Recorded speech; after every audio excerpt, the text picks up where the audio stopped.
Shalom teman-teman Kodak yang berada di rumah. Selamat malam buat kita sekalian. Apa kabarnya nih teman-teman?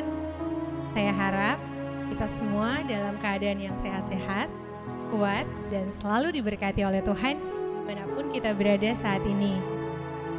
Puji Tuhan sekali, malam hari ini kita semua masih bisa diberikan kesempatan untuk rehat sejenak dari aktivitas kita seharian penuh, meluangkan waktu bagi Tuhan untuk memuji, memuliakan, dan mengagungkan nama Tuhan bersama-sama. Nah teman-teman, minggu ini kita tuh memasuki minggu ketiga di bulan September, penghujung tahun 2020 dengan kondisi COVID-19 yang berkepanjangan. Saya tahu bahwa kondisi ini membuat kita cemas, khawatir, takut, dan bertanya-tanya, kapan sih pandemi ini akan usai? Kapan kita bisa beraktivitas normal seperti dahulu kala? Dan malam hari ini, saya mau mengajak teman-teman yang berada di rumah untuk merenungkan kebaikan-kebaikan Tuhan di dalam kehidupan kita. Mari kita menyembah Tuhan karena Dialah Tuhan yang setia, yang selalu menolong, bahkan menopang kita dalam hidup kita.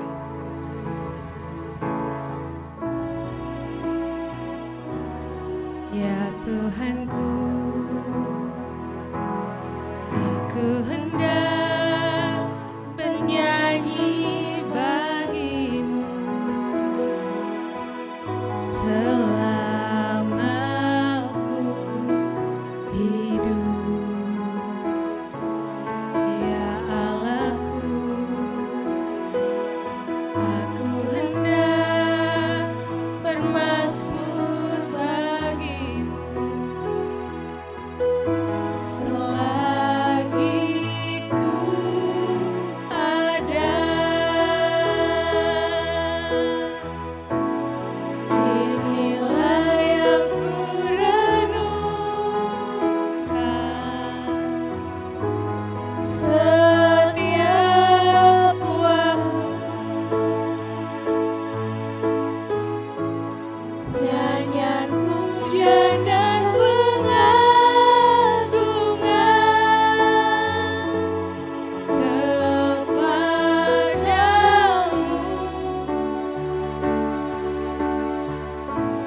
Biarlah manis kau dengar Tuhan, manis kau dengar Tuhan, dan hatiku bersuka karena-Mu.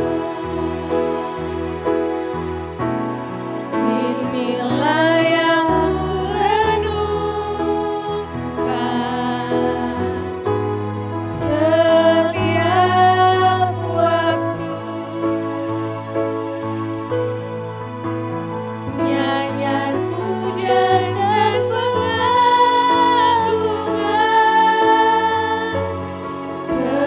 kepadamu.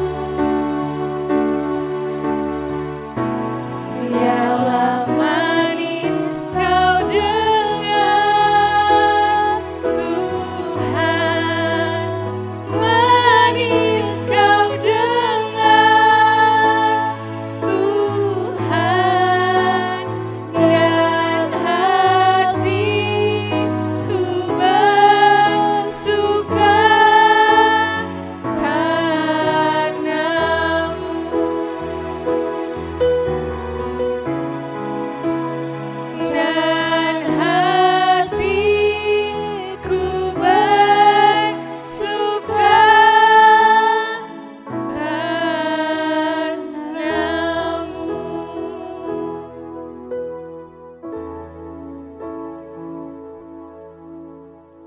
Malam hari ini, jika ada di antara kita yang merasa Tuhan tidak mengasihi kita lagi, Tuhan tidak peduli terhadap kita lagi, doa-doa kita tidak dijawab oleh Tuhan. Harapan maupun kerinduan kita belum terkabulkan sampai saat ini. Saya mau ingatkan sama teman-teman, jangan pernah ragukan Tuhan di dalam kehidupan kita. Sebab Tuhan bekerja dengan cara yang ajaib. Apa yang tidak pernah kita pikirkan, itu yang Tuhan sediakan bagi kita. Dia mengetahui yang terbaik buat kita. Dia memiliki rancangan yang indah buat kita. Dan Dia akan memberikan itu semua di waktu yang tepat, waktunya Tuhan. Dan mari kita jadikan Tuhan Yesus sebagai bagian yang terindah, bahkan termanis dalam hidup kita.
Shalom teman-teman semua yang boleh mengikuti ibadah pemuda di malam hari ini di rumah. Mari kita akan bersama-sama mempersiapkan hati kita untuk masuk di dalam firman Tuhan. Kita berdoa. Mari kita berdoa. Bapa, kami sungguh mengucap syukur atas kesempatan yang Tuhan berikan bagi kami malam hari ini. Kami boleh beribadah di dalam komunitas Kompulsus Pemuda.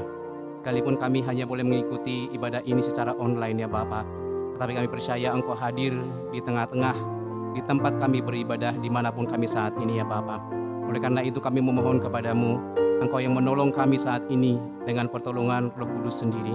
Roh Kudus menolong kami supaya kami boleh mengerti firman Tuhan.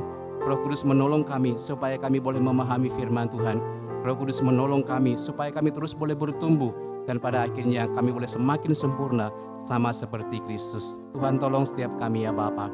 Ini doa kami dalam nama Tuhan Yesus kami berdoa. Amin. Teman-teman pemuda yang terkasih dalam Tuhan, malam hari ini saya mengambil firman Tuhan bagi kita dari 1 Petrus 2 ayat 1 sampai yang ke-10. 1 Petrus 2 ayat 1 sampai yang ke-10 berkata demikian. Karena itu, buanglah segala kejahatan, segala tipu muslihat dan segala macam kemunafikan, kedengkian dan fitnah. Dan jadilah sama seperti bayi yang baru lahir yang selalu ingin akan air susu, yang murni dan yang rohani, supaya olehnya kamu bertumbuh dan beroleh keselamatan jika kamu benar-benar telah mengecap kebaikan Tuhan. Dan datanglah kepadanya batu yang hidup itu, yang memang dibuang oleh manusia, tetapi yang dipilih dan dihormat di hadirat Allah. Dan biarlah kamu juga dipergunakan sebagai batu hidup untuk pembangunan suatu rumah rohani, bagi suatu imamat kudus, untuk mempersembahkan persembahan rohani yang karena Kristus berkenan kepada Allah. Sebab ada tertulis dalam kitab suci, sesungguhnya aku meletakkan di Sion sebuah batu yang terpilih, sebuah batu penjuru yang mahal, dan siapa yang percaya kepadanya tidak akan dipermalukan. Karena itu bagi kamu yang percaya ia mahal, tetapi bagi mereka yang tidak percaya, batu yang telah dibuang oleh tukang-tukang bangunan telah menjadi batu penjuru, juga telah menjadi batu sentuhan dan suatu batu sandungan. Mereka tersandung padanya karena mereka tidak mau taat pada firman Allah, dan untuk itu mereka juga telah disediakan. Tetapi kamulah bangsa yang terpilih, imamat yang rajani, bangsa yang kudus, umat kepunyaan Allah sendiri, supaya kamu memberitakan perbuatan-perbuatan yang besar dari Dia, yang telah memanggil kamu keluar dari kegelapan kepada terangnya yang ajaib. Kamu yang dahulu bukan umat Allah, tetapi yang sekarang telah menjadi umat-Nya. Yang dahulu tidak dikasihani, tetapi yang sekarang telah beroleh belas kasihan. Teman-teman sekalian, kita mengikuti ibadah di malam hari ini secara online. Tetapi mari dimanapun kita boleh beribadah, kita tetap boleh mengikuti ibadah ini dengan penuh hikmat. Kita memuji dengan hati yang sungguh-sungguh terarah kepada Tuhan. Dan saat ini mari kita, ketika kita membaca firman Tuhan, kita juga mengarahkan hati kita sungguh-sungguh siap untuk dibentuk oleh firman Tuhan. Kita mempersiapkan hati kita dengan satu kerinduan yang besar untuk mendengarkan firman Tuhan, bukan supaya kita dapat bisa menjawab kuis. Oke, amin. Teman-teman, baik, mari kita lihat firman Tuhan hari ini, malam hari ini, yang telah saya ambil dari 1 Petrus 2 ayat 1 sampai yang ke-10.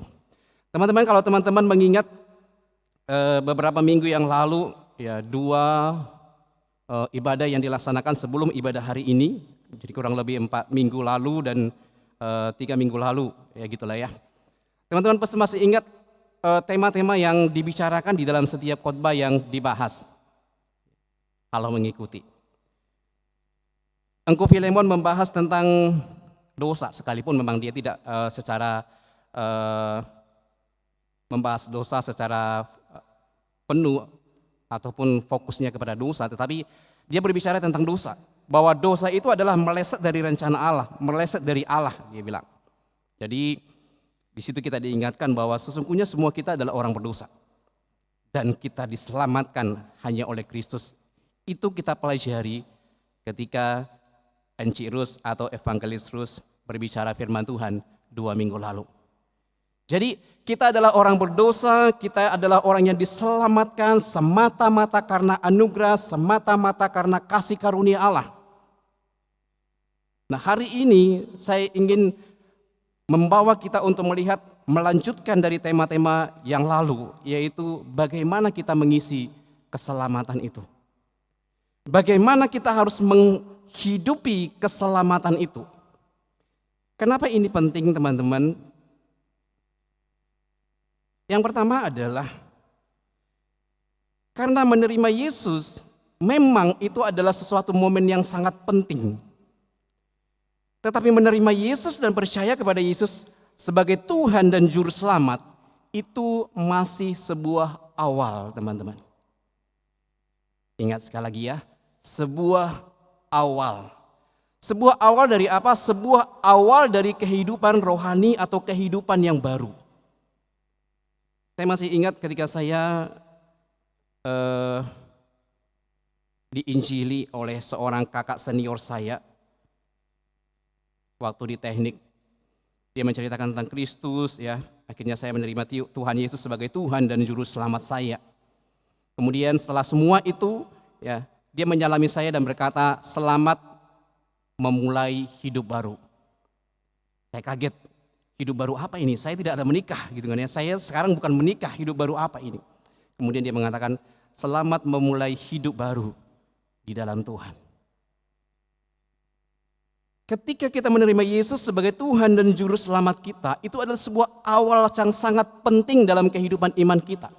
Kita memulai satu kehidupan rohani yang baru, hidup yang baru, hidup yang benar-benar berbeda dengan kehidupan kita yang lama. Itu alasan yang pertama. Menerima Yesus adalah sebuah awal dari hidup baru. Dan hidup baru itulah sekarang di mana kita berada yang harus kita kerjakan. Yang kedua teman-teman, kenapa itu menjadi penting adalah karena ada banyak orang menganggap seperti ini, orang-orang Kristen berkata seperti ini, bahwa perbuatan baik itu tidak penting. Saya setuju teman-teman, dalam konteks kita berbicara bahwa perbuatan baik tidak memberi andil apa-apa bagi keselamatan kita. Perbuatan baik tidak memberikan alasan, menjadi alasan bagi kita untuk menerima keselamatan. Saya sangat setuju. Keselamatan adalah anugerah, bukan karena perbuatan kita, bukan karena usaha kita, bukan karena jasa kita. Tetapi teman-teman, ada satu hal yang sangat penting yang harus kita ingat. Bahwa ketika keselamatan itu sudah menjadi bagian kita, keselamatan itu sudah hadir di dalam diri kita, maka keselamatan itu akan memberikan dampak dalam kehidupan kita. Keselamatan itu akan memberikan dampak yang begitu nyata, yaitu apa? Perubahan yang radikal. Teman-teman, itulah yang mencoba diuraikan oleh Petrus di dalam bagian kita saat ini, teman-teman. Kalau kita melihat di ayat-ayat sebelumnya, di ayat 13 sampai yang ke-25, Petrus berbicara tentang anugerah keselamatan. Kamu adalah orang-orang yang telah ditebus dengan harga yang sangat mahal, dengan darah Kristus. Jangan lagi hidup sama seperti orang-orang berdosa. Kemudian Petrus melanjutkan di dalam pasal 2, teman-teman. Dia berkata seperti ini. Di ayat yang ke-3 dia berkata seperti ini. Jika kamu benar-benar telah mengecap kebaikan Tuhan. Atau dalam bahasa sederhananya kita bisa mengatakan seperti ini. Karena kamu atau setelah kamu benar-benar mengecap keselamatan. Jika kamu atau karena kamu telah benar-benar menerima keselamatan itu, kamu harus begini loh. Gitu sederhananya. Nah, saya ingin kita melihat dua hal penting dari ayat 3 ini. Yang pertama adalah mengecap. Apa mengecap, teman-teman? Mungkin yang sering kita pikirkan tentang mengecap adalah seperti ini. Kalau kita memasak mie, ya satu bungkus gitu kan ya.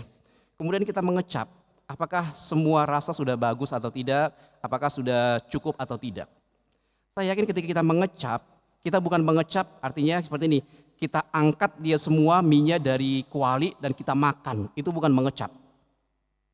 Tapi mengecap adalah kita ambil sendok yang kecil, kita ambil sedikit ya dari kuahnya dan kita kecap, oh iya sudah pas. Nah, apakah kata mengecap di sini adalah seperti itu, teman-teman? Ternyata tidak. Kata mengecap di sini bukan berarti kita mencicipi sedikit. Bukan itu yang menjadi penekanannya. Tetapi yang menjadi penekanannya adalah karena kita telah merasakan atau mengalami. Jadi mengecap itu adalah satu pengalaman yang benar-benar kita alami secara pribadi, teman-teman. Kita sungguh-sungguh merasakannya. Itu yang pertama. Yang kedua adalah kita akan melihat tentang kata frasa kebaikan Tuhan. Apa yang dimaksud di sini kebaikan Tuhan, teman-teman? Ada banyak hal yang bisa kita sebut sebagai kebaikan Tuhan. Kita bisa beraktivitas dari pagi hingga pada malam hari, itu adalah karena kebaikan Tuhan. Tuhan menjaga, Tuhan memelihara kita. Kita bisa sehat, itu adalah karena kebaikan Tuhan. Tetapi apa yang dimaksud dengan kebaikan Tuhan di sini? Teman-teman, yang dimaksud dengan kebaikan Tuhan di sini adalah tindakan Allah di dalam memberikan anaknya Yesus Kristus untuk mati menebus dosa-dosa kita. Jadi kebaikan Allah di sini adalah sederhananya penebusan Allah bagi kita orang-orang berdosa melalui Yesus Kristus. Nah sekarang, apa yang seharusnya terjadi dalam kehidupan kita jika kita benar-benar telah mengecap kebaikan Tuhan, jika kita telah benar-benar merasakan kebaikan Tuhan, yaitu keselamatan itu? Saya menyimpulkannya seperti ini. Ada aspek yang harus kita tinggalkan dan juga ada aspek yang harus kita kejar atau kita kerjakan. Sekali lagi, ada aspek yang harus kita tinggalkan, tapi ada aspek juga yang harus dikejar atau dikerjakan. Mari kita lihat satu-satu. Ada aspek yang harus ditinggalkan.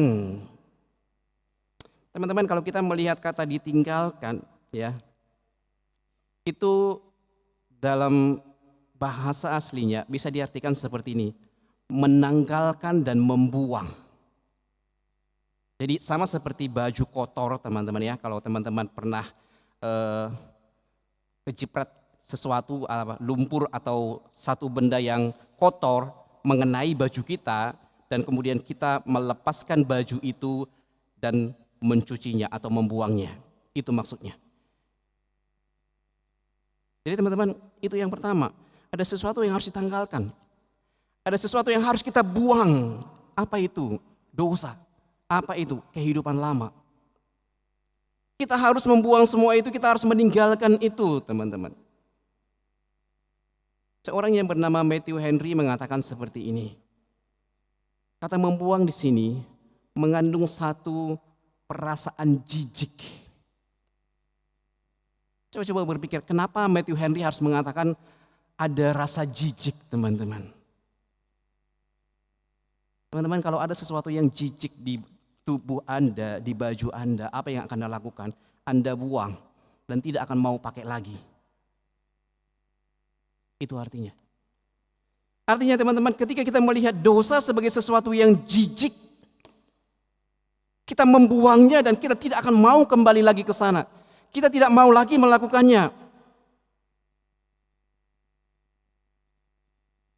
Teman-teman, kalau kita melihat di sini ada beberapa dosa yang dibahas oleh Petrus, ya. Kita melihat di situ ada dikatakan segala kejahatan, atau bisa diartikan juga benci atau dendam, segala tipu muslihat, segala macam kemunafikan, segala macam kedengkian, segala fitnah.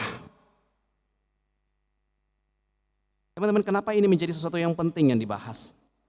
Saya menemukan satu ungkapan dari seorang yang bernama Peter H. Davids. Dia mengatakan seperti ini, dua hal sebenarnya. Tapi hanya satu yang saya taruh di situ. Yang pertama, dia mengatakan seperti ini. Ini adalah kebiasaan buruk atau dosa yang merusak persekutuan Tuhan, umat Tuhan, komunitas Tuhan. Ketika ada ini di dalam komunitas umat Tuhan, orang-orang percaya, maka itu akan merusak persekutuan itu. Yang kedua, dia mengatakan seperti ini. Karena dosa ini seringkali ditoleransi di gereja modern. Teman-teman, coba kita lihat ya. Dikatakan benci, tipu muslihat, kemunafikan, kedengkian, fitnah. Ini adalah dosa-dosa yang nampaknya tidak terlalu berbahaya, teman-teman. Akan sangat berbeda jika dikatakan kamu itu pembunuh, kamu itu pencuri, kamu itu pezina. Itu dosa-dosa yang langsung kita tahu, oh saya salah, saya telah berdosa di hadapan Tuhan. Tapi bagaimana dengan benci? Bagaimana dengan fitnah?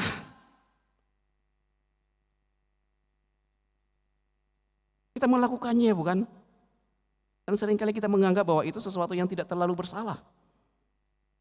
Padahal itu adalah sesuatu yang sangat-sangat merusak persekutuan gereja Tuhan. Teman-teman, itu yang pertama. Ketika kita dikatakan telah benar-benar mengecap kebaikan Tuhan, kita harus meninggalkan kehidupan yang lama. Kita harus meninggalkan segala dosa-dosa kita. Itu yang pertama, ada aspek yang harus ditinggalkan. Yang kedua yaitu ada aspek yang harus dikejar atau dikerjakan. Apa yang harus kita kejar? Apa yang harus kita kerjakan? Di dalam hidup baru yang telah Tuhan anugerahkan bagi kita. Saya melihat ada 3 hal, teman-teman. Yang pertama adalah bertumbuh melalui firman. Kalau kita melihat di dalam bagian ini, Petrus memberikan gambaran relasi atau kaitan firman dengan orang percaya itu sama seperti bayi dengan susu yang murni. Sekali lagi, kaitan antara firman dengan orang percaya itu sama seperti bayi dengan air susu yang murni. Kata bayi yang dimaksud di sini adalah bayi yang baru saja lahir. Jadi ini bukan bayi yang telah berumur 1 bulan, 2 bulan, atau berumur 1 tahun, tidak. Ini bayi yang benar-benar baru beberapa hari baru lahir. Teman-teman, kalau kita melihat bayi yang baru saja lahir, teman-teman, kita akan melihat 3 hal yang bisa kita pahami kenapa Petrus memakai gambaran ini. Kenapa Petrus memakai gambaran bayi dengan susu untuk menggambarkan hubungan antara orang percaya dengan firman. Ada 3 hal, teman-teman, yang menjadi penekanan di sini. Yang pertama adalah seperti ini, teman-teman. Susu adalah sumber nutrisi yang terbaik. Dan yang pertama bagi bayi. Sekali lagi. Susu adalah sumber nutrisi yang terbaik dan yang pertama dan yang paling utama bagi bayi yang baru lahir. Saya tidak pernah melihat, teman-teman, dan saya juga punya anak 2. Ketika mereka lahir, baru beberapa hari, mereka tidak langsung kasih roti. Mereka tidak langsung dikasih bakso, bukan. Tapi yang dikasih adalah ASI. Kalau tidak susu bubuk. Itu yang pertama, teman-teman. Susu adalah sumber nutrisi yang terbaik, yang paling utama, teman-teman, bagi bayi. Demikian juga dengan kita orang-orang percaya, sumber nutrisi, sumber makanan rohani yang pertama dan yang paling utama bagi pertumbuhan rohani kita adalah firman. Bukan berarti bahwa kita tidak bisa membaca buku, bukan berarti kita tidak bisa membaca internet, artikel-artikel dan lain sebagainya, bukan berarti kita tidak perlu mendengar khotbah dan lain sebagainya, tidak. Tetapi firman, yaitu Alkitab, menjadi sumber utamanya dan yang paling pertama.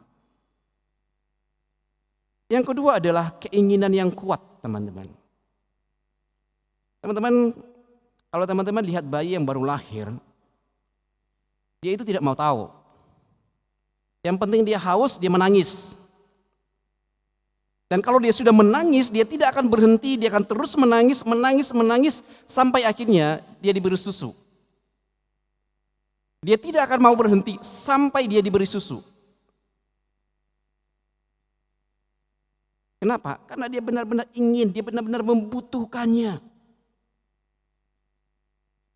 Teman-teman, kalau kita melihat dalam bahasa Inggrisnya, kata ingin itu dipakai adalah long for. Apa artinya, teman-teman? Itu artinya adalah menginginkan sesuatu dengan dorongan yang sangat kuat. Sekali lagi, menginginkan sesuatu dengan dorongan yang sangat kuat. Billy Graham mencoba menerjemahkannya seperti ini. Apa itu artinya long for? Dia mengatakan seperti ini. Menginginkan sesuatu dan tidak merasa puas sebelum mendapatkannya. Biasanya adalah sesuatu yang sangat kita sayangi sehingga kita terus memikirkannya. Jadi menurut Billy Graham, long for itu artinya seperti ini. Saya menginginkan sesuatu dan saya tidak akan merasa puas sebelum saya mendapatkannya. Dan ketika saya belum mendapatkannya, itu menjadi pemikiran saya, terus menguasai pikiran saya. Kapan saya mendapatkannya? Kapan saya bisa memperolehnya? Kapan saya bisa mendapatkannya? Dan keinginan itu akhirnya mendorong kita untuk berusaha mendapatkannya. Teman-teman, intinya adalah seperti ini. Orang percaya seharusnya memiliki satu kerinduan yang besar untuk dipuaskan oleh firman Tuhan. Dan keinginan itu mendorong dia untuk mencari firman itu. Dan tidak berhenti sampai akhirnya dia mendapatkannya. Teman-teman, apakah kita mempunyai kerinduan yang sebesar itu ketika berbicara tentang firman Tuhan?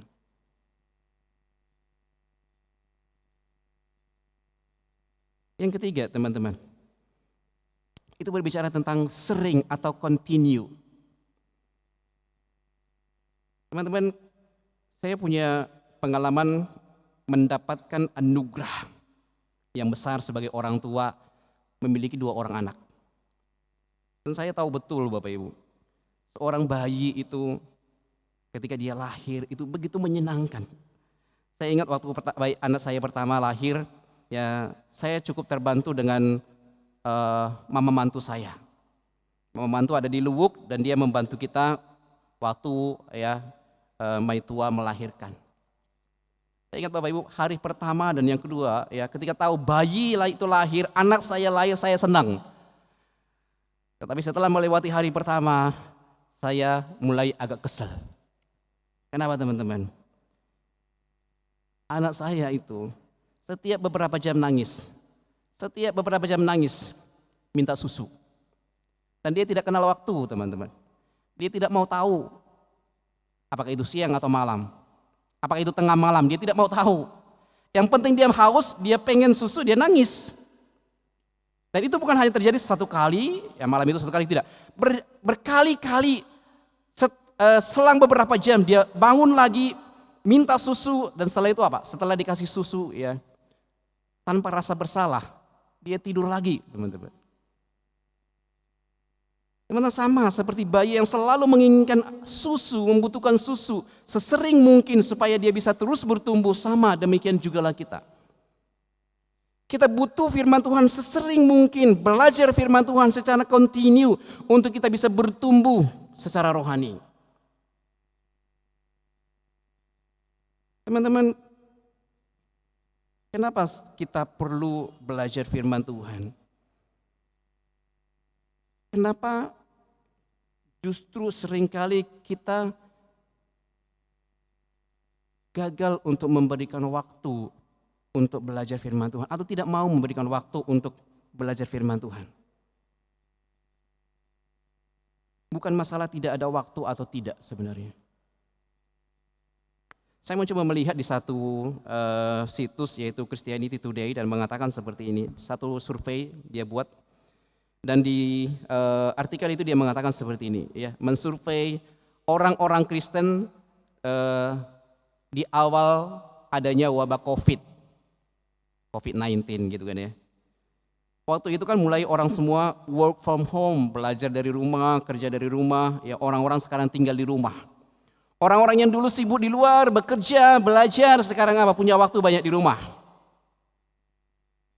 Mereka punya banyak waktu luang di rumah.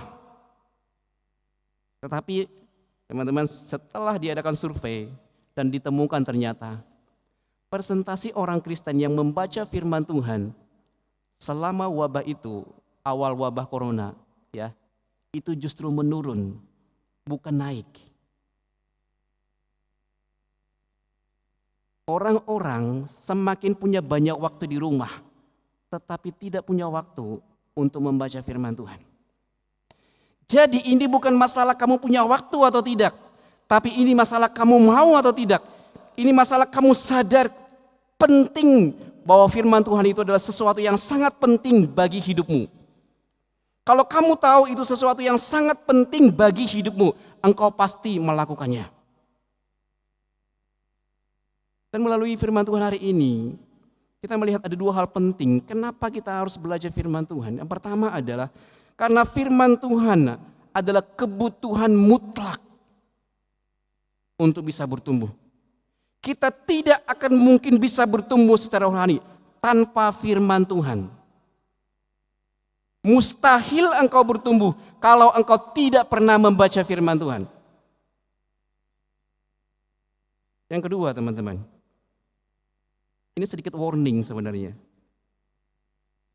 Kedua dikatakan seperti ini, keinginan yang kuat dan kasih kepada firman adalah sungguh suatu bukti yang penting bahwa kita sudah sungguh-sungguh diselamatkan. Sekali lagi, bukti penting bahwa kita sudah sungguh-sungguh diselamatkan. Matthew Henry mengatakan seperti ini. Keinginan yang kuat dan rasa kasih sayang terhadap firman adalah bukti nyata tentang kelahiran baru seseorang. Jika ada keinginan yang sebegitu rupa, maka itu membuktikan bahwa orang itu sudah lahir baru. Meskipun tergolong yang paling sederhana, bukti ini sungguh pasti. Sederhananya, teman-teman, kalau selama berbulan-bulan kita tidak punya kerinduan untuk belajar firman Tuhan dan terus-menerus tidak ada gerakan untuk membaca firman Tuhan, tidak ada kehausan akan firman Tuhan, tidak ada sedikit pun hati yang tergerak untuk belajar firman Tuhan, engkau perlu bertanya, apakah engkau sudah sungguh-sungguh diselamatkan atau tidak? Apakah engkau sudah sungguh-sungguh benar-benar lahir baru atau tidak? Kadang-kala memang ada sesuatu peristiwa yang membuat kita tidak menginginkan atau tidak ingin belajar firman Tuhan. Tetapi jika itu terus-menerus berlangsung dan tidak ada rasa bersalah, tidak ada keinginan, tidak ada kehausan, hati-hati teman-teman. Engkau perlu bertanya. Jadi teman-teman, itu yang pertama teman-teman. Apa yang harus kita lakukan di dalam mengisi hidup baru, keselamatan yang telah Tuhan anugerahkan bagi kita adalah pertama, belajarlah firman Tuhan dengan tekun. Supaya kita terus bertumbuh, menghasilkan buah, kita akhirnya semakin sempurna sama seperti Kristus. Itu yang pertama. Yang kedua adalah melayani. Aspek yang harus kita kejar, yang harus kita kerjakan adalah melayani. Kalau kita melihat di dalam ayatnya, yang keempat dan kelima dikatakan seperti ini. Dan datanglah kepadanya, kepada siapa? Kepada batu hidup itu. Kepada siapa? Kepada Yesus. Untuk apa? Supaya kamu dipergunakan sebagai suatu batu hidup untuk pembangunan suatu rumah rohani bagi suatu imamat kudus.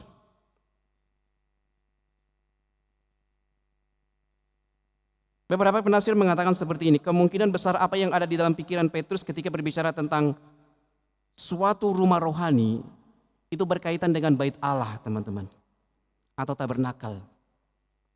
Kita tahu bahwa bait Allah, tabernakel adalah tempat di mana Allah berdiam, menyatakan kehadirannya di tengah-tengah umat bangsa Israel. Sekarang Petrus mengatakan bahwa Allah yang hadir di tengah-tengah tabernakel bait Allah itu sekarang adalah Allah yang hadir, bukan lagi di dalam bangunan fisik di bait Yerusalem, tetapi di dalam satu bangunan rohani. Satu rumah rohani, yaitu apa? Gereja atau jemaat Tuhan. Ada 3 hal penting yang bisa kita lihat dari gambaran yang dipakai oleh Petrus di sini tentang satu bangunan rohani. Yang pertama adalah Kristus adalah batu penjuru dari rumah rohani itu atau bait Allah secara rohani itu. Kristus adalah pondasinya. Sederhananya seperti itu. Kalau kita melihat dalam tafsiran yang diberikan oleh P.H.R. Van Houweling, dia mengatakan seperti ini. Apa itu batu penjuru? Dia mengatakan seperti ini. Batu penjuru adalah fondasi bagi seluruh bangunan. Dan kemudian dia mengatakan merupakan bagian hakiki dalam konstruksi sebuah bangunan, yaitu unsur yang menyambung segalanya, yang menyambung satu dengan yang lainnya. Itulah Kristus. Teman-teman, apa yang bisa kita lihat dari sini? Ini menunjukkan bahwa bagian terpenting dan yang paling utama dari rumah rohani itu adalah Kristus. Kristuslah pondasinya, dan Kristus jugalah yang mempersatukan semua bangunan-bangunan itu, semua batu-batu hidup itu, yaitu semua orang percaya menjadi satu bangunan yang indah, yaitu bangunan rohani, rumah rohani, yaitu jemaat.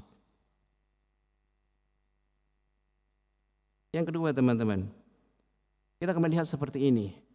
Semua orang percaya tanpa terkecuali, sekali lagi, tanpa terkecuali memiliki dua peranan penting. Yang pertama adalah mereka dikatakan batu hidup yang dipakai untuk membangun rumah rohani itu. Artinya teman-teman, ketika engkau percaya kepada Yesus, ketika engkau menerima Yesus sebagai Tuhan dan Juru Selamatmu, engkau dimasukkan ke dalam rumah rohani itu. Engkau dimasukkan ke dalam satu rumah rohani yang disebut dengan gereja atau jemaat. Ini juga menunjukkan kepada kita bahwa teman-teman, bahwa seluruh orang percaya dimanapun itu, di sepanjang sejarah umat manusia, adalah satu di dalam Kristus. Semua gereja yang ada saat ini di tengah-tengah dunia ini, di berbagai tempat, di berbagai pulau, dengan denominasi yang ada, bahkan terkadang-kadang ada perbedaan-perbedaan dogma, kita tetap satu di dalam Kristus. Yang kedua teman-teman, Petrus memakai istilah imam. Kita adalah batu yang dipakai untuk membangun rumah rohani itu, tetapi juga sekaligus kita adalah imam di dalam rumah rohani itu. Teman-teman, kalau kita belajar perjanjian lama, kita akan tahu apa artinya imam. Tidak semua orang bisa menjadi imam, teman-teman. Tidak semua orang Israel bisa menjadi imam, kita tahu itu. Orang-orang yang bisa menjadi imam adalah orang-orang yang telah dipilih, ditetapkan Allah, yaitu siapa? Lewi. Hanya mereka yang diberikan kepercayaan oleh Tuhan, hanya mereka yang dikhususkan oleh Tuhan untuk bisa melayani di rumah Tuhan.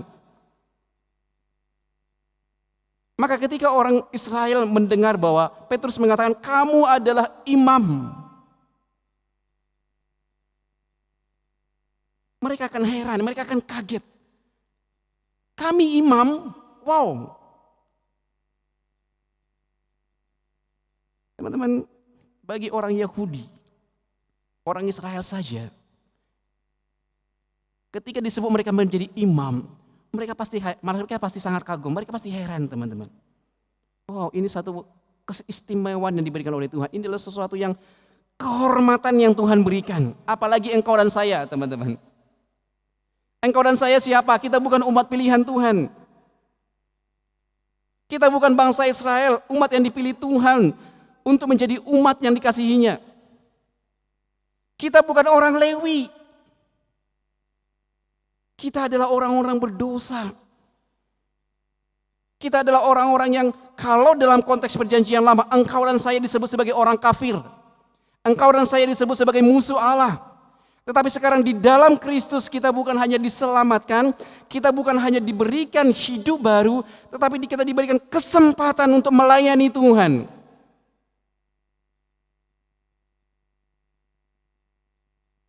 Melayani Tuhan adalah suatu anugerah yang diberikan kepada setiap orang percaya. Adalah satu keistimewaan yang diberikan kepada setiap orang percaya. Ketika engkau mulai malas melayani, ingatlah dua hal teman-teman. Yang pertama, ingatlah siapa engkau dulu. Engkau dulu adalah orang-orang yang dimurkai Allah. Engkau dulu adalah orang-orang yang tidak dikasihani oleh Allah. Engkau dulu adalah musuh-musuh Allah. Tetapi Dia mau berbelas kasihan. Engkau dan saya ditebus di dalam Kristus. Engkau dan saya diberikan anugerah. Itu yang pertama. Yang kedua, ingatlah siapa yang engkau layani. Engkau melayani Raja di atas segala raja. Engkau melayani Tuhan yang adalah pencipta segala alam. Semua orang percaya harus melayani. Semua orang percaya punya bagian masing-masing di dalam pelayanan di rumah Tuhan. Memang ada orang-orang tertentu yang diberikan kesempatan dipilih untuk melayani secara struktural atau secara organisasional. Mereka punya jabatan, tetapi jabatan tidak menentukan atau tidak menjadi satu penghalang untuk engkau dan saya bisa melayani, bukan? Sekalipun kita tidak punya jabatan, kita tetap bisa melayani. Jangan jadikan jabatan seperti itu menjadi alasan saya bukan pengurus kok, saya bukan majelis kok. Tidak, engkau dan saya adalah orang-orang yang diselamatkan, dan engkau dan saya adalah orang-orang yang diberikan hak istimewa oleh Tuhan untuk melayani. Maka lakukanlah itu. Yang ketiga teman-teman, yang pertama kita melihat, kita harus bertumbuh. Yang kedua, kita harus melayani. Dan yang keempat, kita harus bermisi.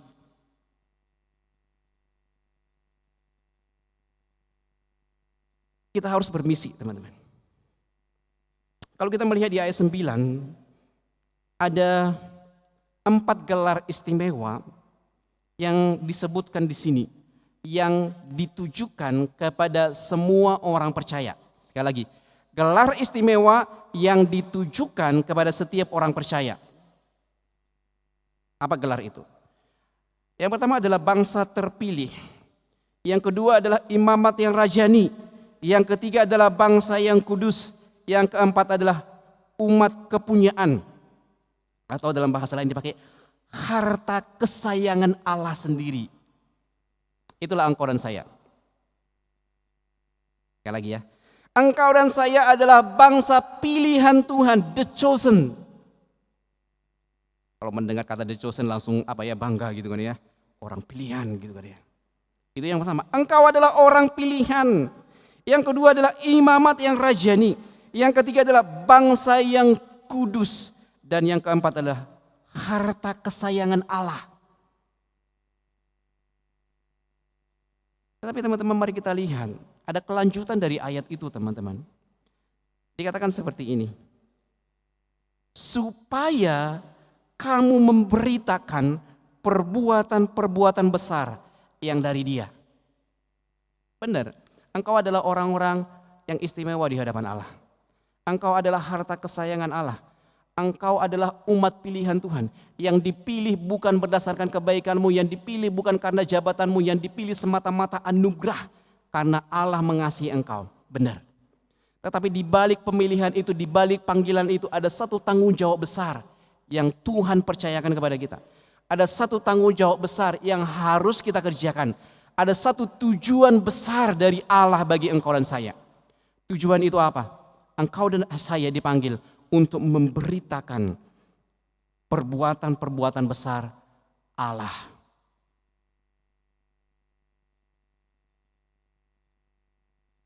Teman-teman, kalau kita melihat keempat gelar istimewa itu, yang pertama bangsa terpilih, imamat yang rajani, bangsa yang kudus, umat kepunyaan Allah, kesayangan Allah.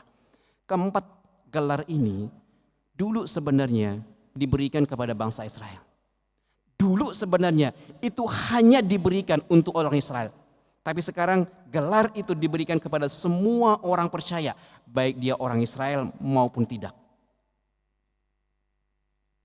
Bangsa Israel adalah orang-orang pilihan Tuhan, umat kesayangan Allah. Dari begitu banyak bangsa di tengah-tengah dunia pada saat itu, mereka kecil. Tetapi Allah memilih mereka. Allah punya tujuan. Untuk apa? Supaya bangsa Israel memberitakan tentang Allah yang besar itu. Tetapi apa jadinya Bapak Ibu? Apa jadinya teman-teman? Bangsa Israel justru melihat hal-hal itu membuat mereka menjadi bangga. Mereka berasa bahwa aduh kami umat yang istimewa di hadapan Tuhan. Dan akhirnya itu membuat mereka menjadi umat yang eksklusif. Mereka bukannya membawa orang lain untuk melihat kebesaran Tuhan. Mereka justru menutup diri kepada bangsa-bangsa lain. Kita diberikan akan gelar-gelar yang istimewa. Kehormatan, benar teman-teman. Tetapi ada tujuan Allah. Supaya engkau dan saya memberitakan perbuatan besar Allah. Apa yang dimaksud perbuatan besar Allah? Intinya adalah keselamatan.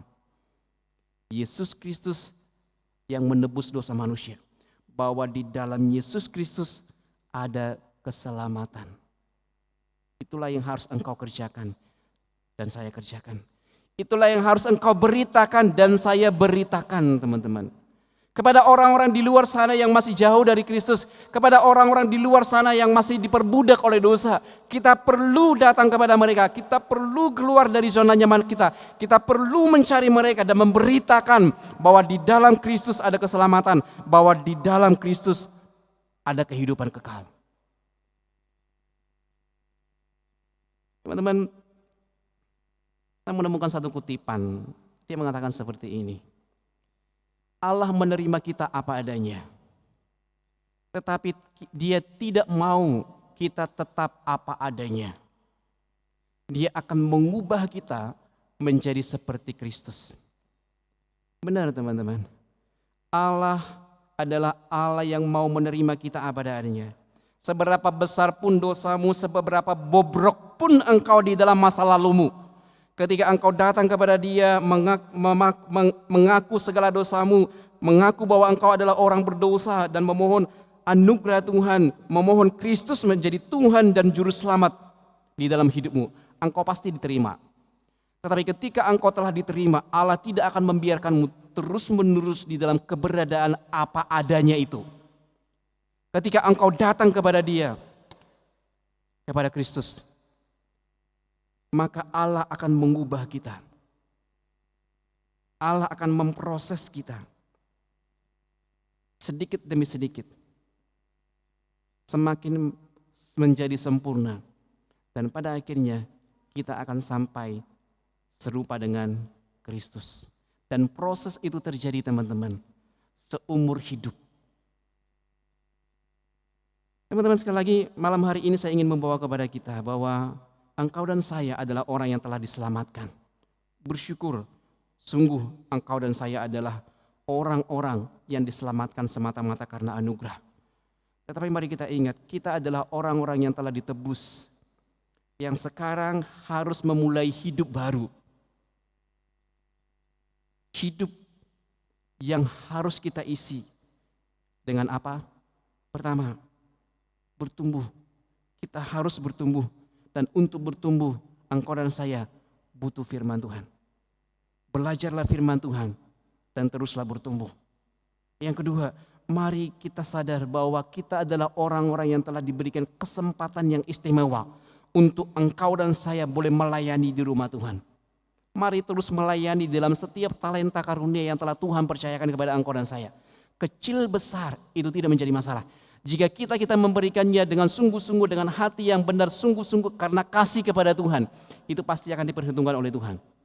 Dan yang ketiga, mari kita ingat bahwa kita dipanggil, kita diselamatkan, supaya kita boleh memberitakan keselamatan itu kepada orang-orang lain di luar sana yang belum percaya kepada Kristus. Tuhan memberkati kita sekalian. Amin. Mari kita berdoa. Kami sungguh mengucap syukur kepadamu ya Bapa. Engkau Allah yang beranugerah, berbelas kasihan kepada kami orang-orang berdosa ini. Kami yang dulunya adalah orang-orang yang kotor, yang najis karena dosa-dosa kami. Tapi oleh kasih-Mu, Engkau memberikan Kristus, putra tunggal-Mu untuk datang ke dalam dunia, untuk mati menebus kami. Terima kasih buat kasih-Mu yang begitu besar bagi kami orang-orang berdosa ini. Tuhan, tolong kami, supaya kami boleh memulai hidup yang baru. Hidup yang telah diselamatkan oleh Tuhan. Kami boleh isi sesuai dengan apa yang menjadi kehendak Tuhan. Kami boleh belajar untuk membenci dosa. Kami boleh belajar untuk melihat dosa sebagai sesuatu yang jijik, yang harus kami tanggalkan, yang harus kami buang. Jangan biarkan kami Tuhan terus-menerus berkubang di dalam dosa. Jangan biarkan kami terus-menerus mengatakan bahwa kami adalah orang-orang yang telah diselamatkan, tetapi kami terus-menerus memakai pakaian-pakaian kotor itu. Tuhan, tolong kami Bapa, supaya kami melihat dosa dengan penuh kejijikan dan akhirnya kami boleh membuangnya. Kami berdoa Engkau menolong kami Bapa, supaya kami terus boleh bertumbuh. Kami boleh terus berjuang di dalam kehidupan kami sehari-hari, dalam rutinitas kami Bapa, dalam kesibukan kami. Kami terus boleh memberikan waktu-waktu yang terbaik untuk belajar firman Tuhan. Bukan hanya belajar firman Tuhan ketika kami ada di gereja, bukan hanya belajar firman Tuhan ketika kami ada persekutuan pemuda, tetapi kami setiap hari boleh memberi makan rohani kami dengan firman Tuhan.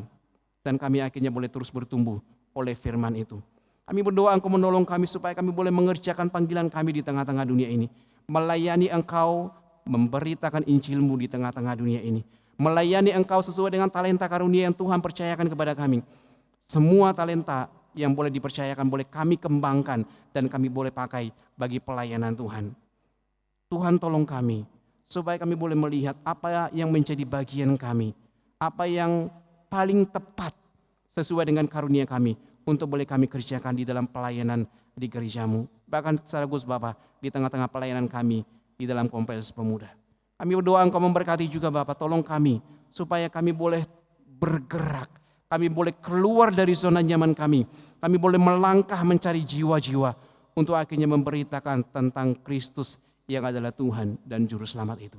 Terima kasih Bapak buat firman-Mu malam hari ini bagi setiap kami. Sekali lagi Bapak, mampukan kami boleh mengisi hidup yang telah Tuhan anugerahkan, keselamatan yang telah Tuhan anugerahkan bagi kami, mengerjakan keselamatan itu dengan sungguh-sungguh di hadapan Tuhan. Kami berdoa Engkau berkati setiap kami Bapa. Kami anak-anak muda-Mu di tengah-tengah gereja Immanuel ya Bapa. Kami berdoa menyerahkan seluruh aktivitas kami, kehidupan kami hari lepas hari. Kami yang pemuda Tuhan berkati Bapa, yang masih siswa Tuhan berkati, yang mahasiswa Tuhan berkati dalam setiap perjuangan kami untuk dibentuk melalui proses pendidikan yang kami tempuh saat ini. Kami berdoa Bapa, Engkau menolong kami secara khusus ketika kami di tengah-tengah wabah saat ini. Kadang-kadang Bapa kami sulit untuk bisa konsentrasi belajar karena kami belajar di rumah. Bahkan kadang-kadang Bapa kami melupakan belajar. Kami berdoa Bapa, biarlah kiranya Engkau menolong kami supaya kami terus boleh belajar bahwa kami harus dibentuk di dalam intelektual kami. Kami harus terus tetap belajar sekalipun secara online ataupun berinisiatif mencari hal-hal yang berguna untuk mengembangkan ilmu pengetahuan kami. Tuhan tolong kami Bapa. Engkau menolong juga buat teman-teman kami yang bekerja betul. Engkau melihat segala pergumulan mereka di tengah-tengah wabah ini. Ada mungkin di antara mereka Bapak yang mulai mengalami rasa khawatir, rasa takut ketika mereka di tengah-tengah wabah ini harus bekerja dari rumah. Bahkan ada mungkin di antara mereka yang sedang dalam posisi di mana mereka ada kemungkinan besar harus meninggalkan pekerjaan mereka. Tuhan kami berdoa, Engkau menolong mereka. Engkau mengingatkan kepada mereka bahwa sungguh Engkau adalah Allah yang memelihara anak-anak-Mu dengan sempurna. Engkau selalu punya cara untuk memelihara kami dengan cara-Mu yang ajaib. Tuhan tolong kami, Engkau menolong setiap anak-anak muda-Mu di tengah-tengah seluruh perjuangan hidup mereka. Terima kasih Bapak, kami berdoa terus buat pemuda, secara khusus buat pengurus, Engkau memberkati Bapak. Terima kasih buat segala kreativitas mereka, kerinduan mereka untuk terus boleh melayani di tengah-tengah wabah yang terjadi saat ini. Mereka terus boleh melayani, memberikan yang terbaik, sekalipun ibadah-ibadah dilaksanakan secara online. Terima kasih Bapak buat segala pengorbanan mereka, kerelaan mereka untuk boleh melayani Tuhan. Engkau memberkati segala apa yang menjadi kehidupan mereka. Engkau memberkati setiap pelayanan mereka Bapak. Terima kasih ya Tuhan, ini doa kami bawa kepadamu dalam nama Tuhan Yesus, Tuhan dan Juru Selamat kami yang hidup. Amin. Demikianlah firman Tuhan yang telah dibawakan oleh KL Bon Siahaan. Kiranya firman Tuhan yang telah kita dengarkan hari ini bisa menjadi kekuatan bahkan berkat bagi kita sekalian. Dan untuk teman-teman yang mau mendukung pelayanan kami, khususnya pemuda Kodak Immanuel, bisa menyalurkan bantuannya melalui persembahan kasih lewat nomor rekening di bawah ini. Atau bisa juga memberikannya secara langsung kepada Bendahara Pemuda Kodak Immanuel, Saudari Fili Leander. Dan mari sekali lagi kita agungkan nama Tuhan, karena kita punya Tuhan yang hebat, yang dahsyat, mulia, perkasa, yang bertahta di bumi dan di sorga.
Sampai jumpa teman-teman di ibadah selanjutnya.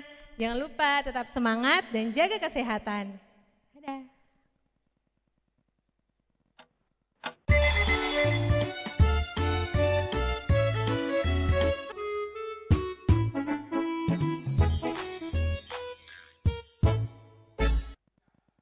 Shalom Sobat Kodak, berjumpa lagi dengan saya dalam kuis berpacu dalam Kodak. Nah teman-teman sudah persiapkan diri kalian?